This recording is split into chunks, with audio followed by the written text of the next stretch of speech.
وقت کا دوست۔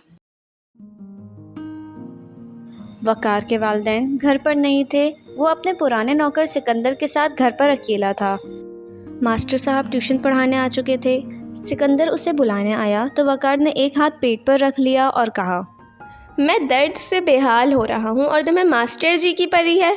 آج میں آرام کروں گا، تم جا کر سر کو بتا دو۔ سکندر کو یقین تھا کہ وقار بہانے بازیاں کر رہا ہے، لیکن پھر بھی اس نے وقار کا پیغام ماسٹر جی تک پہنچا دیا۔ ماسٹر صاحب یہ بات سن کر افسردہ لہجے میں بولے، اچھا تو پھر میں چلتا ہوں، کل آؤں گا۔ ماسٹر جی کے جاتے ہی سکندر کرسی پر بیٹھ گیا اور اسے اپنا ماضی یاد آنے لگا۔ وہ بھی پڑھائی سے بھاگتا تھا۔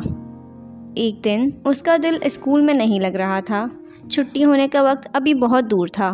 کتابیں، کاپیاں اور کرسی پر بیٹھے ماسٹر جی کچھ بھی تو اسے اچھا نہیں لگ رہا تھا۔ اس کا دل چاہتا تھا کہ ابھی بستہ اٹھائے اور اسکول سے باہر نکل جائے، مگر وہ جب بھی ایسا کرنے کا سوچتا، اسکول گیٹ پر موجود چوکیدار کے موٹے ڈنڈے پر اس کی نظر ٹھہر جاتی تھی۔ پھر سوچتے سوچتے ایک ترکیب اس کے ذہن میں آئی۔ اگلے ہی لمحے اس نے ترکیب پر عمل کر ڈالا۔ اچانک وہ کرسی سے گر کر بے ہوش ہو گیا۔ سر جی سکندر بے ہوش ہو گیا۔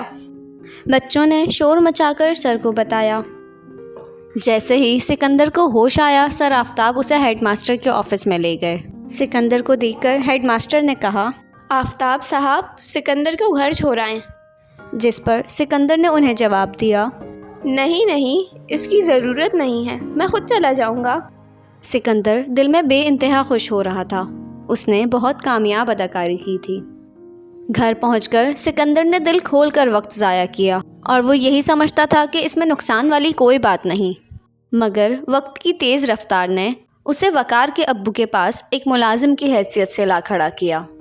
اس نے بہانے بازیاں کرتے ہوئے جس طرح وقت کو ضائع کیا تھا، آج اسے اس کی قیمت صبح سے شام تک کام کی صورت میں ادا کرنی پڑ رہی تھی، اور تو اور تنخواہ بھی اتنی نہ تھی کہ زندگی کی گاڑی آسانی سے چل سکے۔ سر بلال نے وقار کے امی ابو کو فون پر بتا دیا تھا کہ وقار نے ایک دن بھی پڑھائی نہیں کی۔ 3 دن بعد جب وقار کے امی ابو گھر آئے تو وقار ان کے سامنے سر جھکائے کھڑا تھا۔